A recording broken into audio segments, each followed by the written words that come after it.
Hyper news కి స్వాగతం. నియోజకవర్గంలో ఎవరికి ఎటువంటి సమస్య ఎదురైనా నేరుగా తనను సంప్రదించవచ్చునని, స్థానికంగా తాను ప్రజలకు అందుబాటులో ఉంటానని గూడూరు మాజీ ఎమ్మెల్యే సునీల్ కుమార్ పేర్కొన్నారు. మంగళవారం తిరుపతి జిల్లా గూడూరు పట్టణంలోని తెలుగుదేశం పార్టీ కార్యాలయంలో మాజీ ఎమ్మెల్యే సునీల్ కుమార్ సమక్షంలో గూడూరు మున్సిపాలిటీ పరిధిలోని 6వ వార్డుకు చెందిన సుమారుగా 500 మంది తెలుగుదేశం పార్టీలో చేరారు. గూడూరు పట్టణంలోని తెలుగుదేశం పార్టీ కార్యాలయంలో గూడూరు మాజీ ఎమ్మెల్యే సునీల్ కుమార్ తెలుగుదేశం పార్టీలో చేరిన వారి మెడలో పార్టీ కండువాలు వేసి తెలుగుదేశం పార్టీలోకి సాదరంగా ఆహ్వానించారు. ఈ సందర్భంగా మాజీ ఎమ్మెల్యే సునీల్ కుమార్ మాట్లాడుతూ ఈ రాష్ట్ర భవిష్యత్తు యువతపై ఆధారపడి ఉందని అన్నారు. అలాంటి యువత తెలుగుదేశం పార్టీపై అభిమానం చూపడం ఆనందంగా ఉందని అన్నారు. రాష్ట్రంలోని నిరుద్యోగ యువతకు ఉద్యోగ అవకాశాలు కలిగే అంతవరకు కూడా తెలుగుదేశం పార్టీ అధికారంలోకి వచ్చిన తర్వాత నెలకు 3,000 రూపాయల చొప్పున ఇవ్వటం జరుగుతుందని తెలిపారు. తెలుగుదేశం పార్టీ అధికారంలోకి వచ్చిన తర్వాత 5 సంవత్సరాల కాలంలో సుమారు 20 లక్షల మంది యువతకు ఉపాధి అవకాశాలు కల్పించేందుకు ప్రణాళిక రూపొందించడం జరిగిందని పేర్కొన్నారు. ఈ కార్యక్రమంలోని టీడీపీ సీనియర్ నాయకులు కిరణ్ కుమార్, భాస్కర్ రెడ్డి, శ్రీనివాసులు, చెంచురామయ్య, రహీం, రవీందర్ రెడ్డి తదితరులు పాల్గొన్నారు.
జాగ్రత్త అరవింద.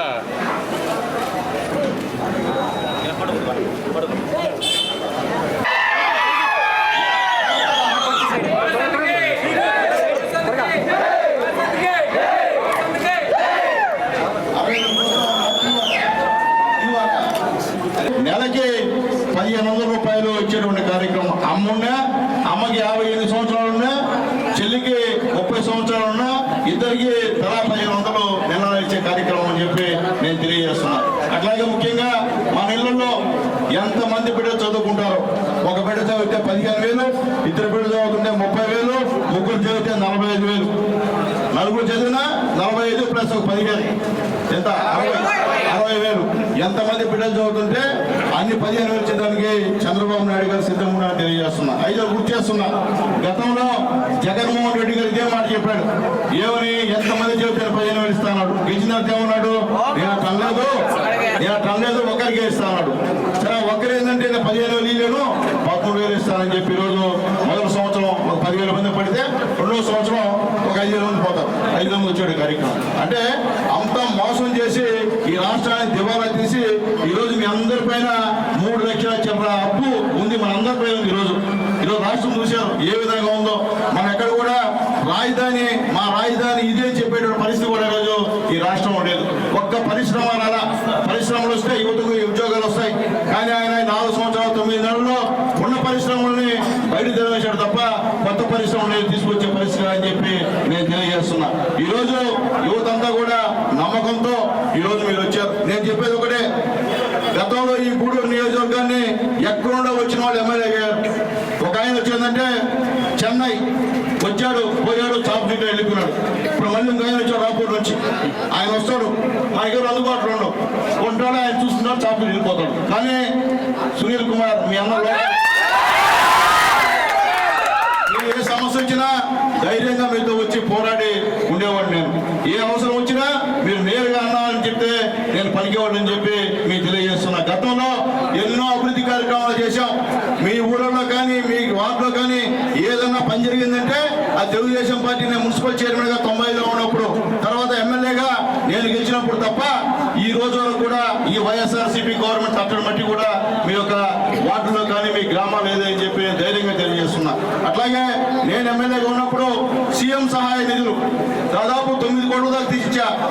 ప్రతి ఒక్క పేదవాడికి ఆరోగ్యం బాగాలేకపోతే అప్పటికప్పుడుకి వెళ్ళి ఈ రోజు అప్లికేషన్ ఇస్తే రేపు కల్లా 10,000, 10 లక్షలు, 15 లక్షలు కూడా తీసుకొచ్చిన పరిస్థితి కూడా ఉందని చెప్పి మీకు అది తెలియజేస్తున్నాం. అట్లాగే ముఖ్యంగా కరోనా వస్తే సిటీ స్కాన్ లేదు మనకి గూడూరులో, నేను తీసుకొచ్చా చంద్రబాబు నాయుడుతో మాట్లాడి బద్దిలాడి కాలు పట్టుకొని సిటీ స్కాన్. ఈరోజు మన కరోనా రక్షించిందంటే ఆ సిటీ స్కాన్ లేకపోతే అందరూ ఇబ్బంది పడేటువంటి అలాగే హాస్పిటల్లో డయాలసిస్ సెంటర్ తీసుకొచ్చింది కూడా తెలుగుదేశం పార్టీ గవర్నమెంట్ అని చెప్పి మీకు తెలియజేస్తున్నా. అలాగే క్షయ సంబంధించిన వ్యాధిని కనుక్కున్నటువంటి మిషన్ తీసుకొచ్చింది కూడా మనమే అని చెప్పి తెలియజేస్తున్నా.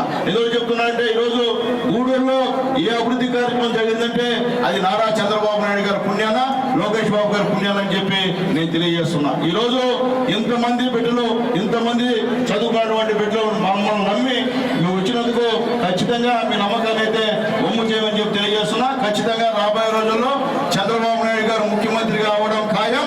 మా నాయకుడు నారా లోకేష్ బాబు గారు మంచి స్థానంలో ఉండడం ఖాయం.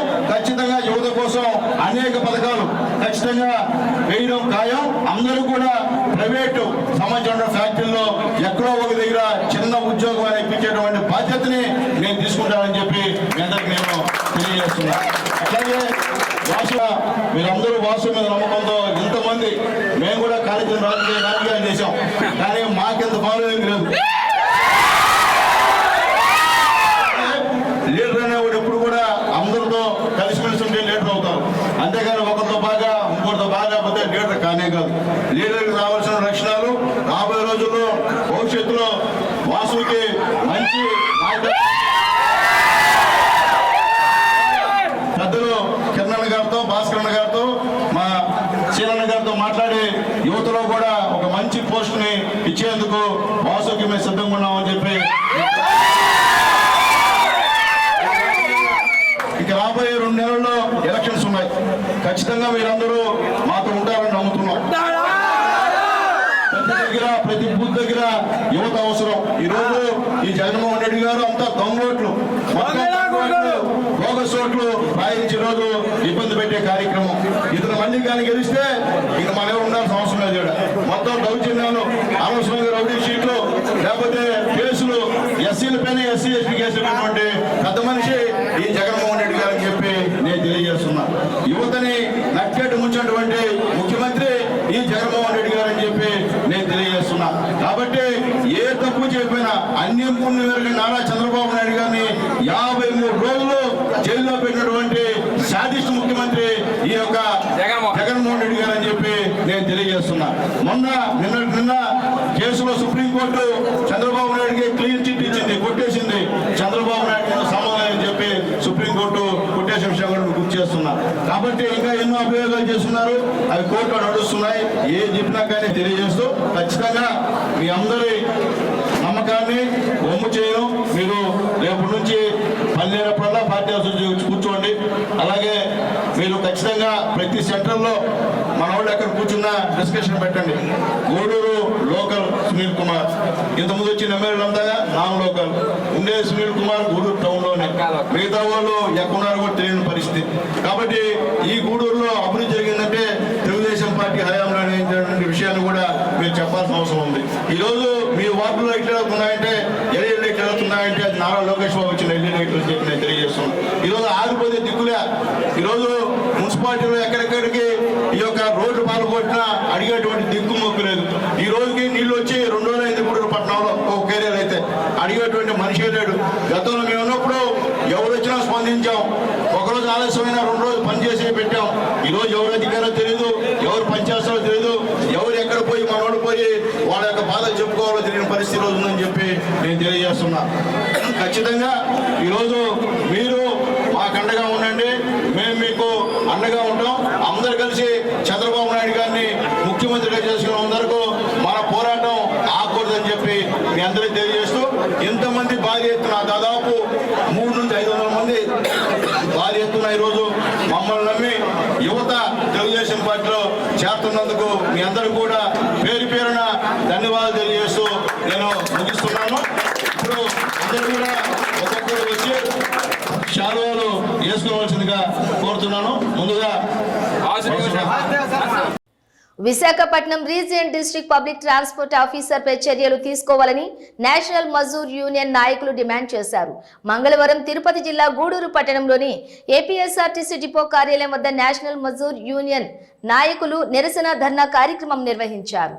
గూడూరు పట్టణంలోని ఆర్టీసీ డిపో వద్ద నిర్వహించిన నిరసన ధర్నా కార్యక్రమంలో నేషనల్ మజ్దూర్ యూనియన్ నాయకులు మాట్లాడుతూ Visakhapatnam region district public transport officer అనేక అవకతవకలకు పాల్పడ్డాడని, అతనిపై చర్యలు తీసుకోవాలని ఇప్పటికే 40 మెమోరాండంలు ఆయనపై ఇవ్వటం కూడా జరిగిందని, అయితే ఇప్పటి వరకు చర్యలు తీసుకోకపోవడంతో రాష్ట్ర వ్యాప్తంగా ధర్నాలు చేస్తున్నామని తెలిపారు.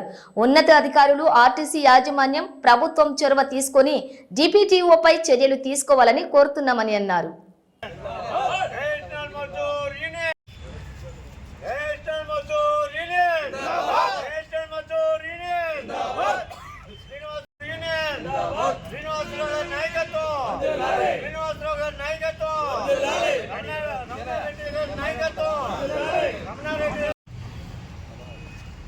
సెంట్రల్ కమిటీ పిలుపు మేరకు ఇష్యూ వచ్చి విశాఖపట్నం రీజన్ డిపిటిఓ గారి అక్రమ ఆకృత్య చర్యల మీద మాట్లాడుతున్నాం అన్నమాట.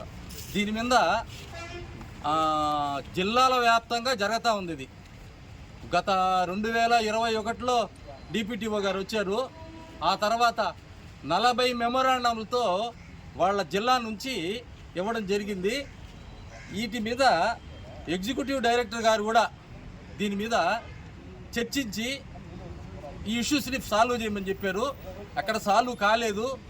జిల్లాలు దాటిపోయాయి, రీజన్లు దాటిపోయాయి. సెంట్రల్ కమిటీ పిలుపు మేరకు అన్ని జిల్లాల వ్యాప్తంగా స్టేట్ వైజ్గా ముందు రోజు నిన్నటి రోజు బ్యాడ్జెస్ కార్యక్రమం జరిగింది. ఈరోజు ధర్నా కార్యక్రమం పిలుపు ఇవ్వమని చెప్పని మా స్టేట్ కమిటీ పిలుపు మేరకు మేము ఇవ్వడం జరుగుతూ ఉంది. దీని మీద అన్ని జిల్లాల వ్యాప్తంగా ఈ ధర్నా కార్యక్రమంలో పాల్గొంటున్న ఈ విషయం మీద స్టేట్ కమిటీ పిలుపు మేరకు విశాఖపట్నం డిప్యూటీ గారి ద్వారా ఈ సమస్యలన్నీ పరిష్కరించేదానికి ముందుకు చూపుతారన్న ఉద్దేశంతో మేము ఈ కార్యక్రమాన్ని జరుపుతూ ఈ అవకాశాన్ని ఇచ్చిన మా central committee, regional committee, depot committee అందరికీ ధన్యవాదాలు తెలుపుతూ సెలవు తీసుకుంటాం. తిరుపతి జిల్లా చిల్లకూరు మండలం పరిధిలోని తూర్పు కనుపూరు గ్రామంలో వెలసి ఉన్న శ్రీ ముత్యాలమ్మ అమ్మవారి దేవస్థానంలోని మంగళవారం రాత్రి శ్రీ ముత్యాలమ్మ అమ్మవారి పల్లకి సేవ మరియు ప్రాకార ఉత్సవం వైభవంగా నిర్వహించారు. శ్రీ ముత్యాలమ్మ అమ్మవారి ఉత్సవ విగ్రహాన్ని విశేషంగా అలంకరించి పల్లకీపై కొలువు తీర్చి మేళతాళాలతో సాంప్రదాయబద్ధంగా అమ్మవారిని పల్లకి సేవ నిర్వహించారు. భక్తులు అమ్మవారి ప్రత్యేక పూజల్లో పాల్గొని అమ్మవారిని దర్శించుకుని మొక్కులు తీర్చుకున్నారు.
ఇవి బులెటిన్ డీటెయిల్స్. చూస్తూనే ఉండండి హైపర్ న్యూస్.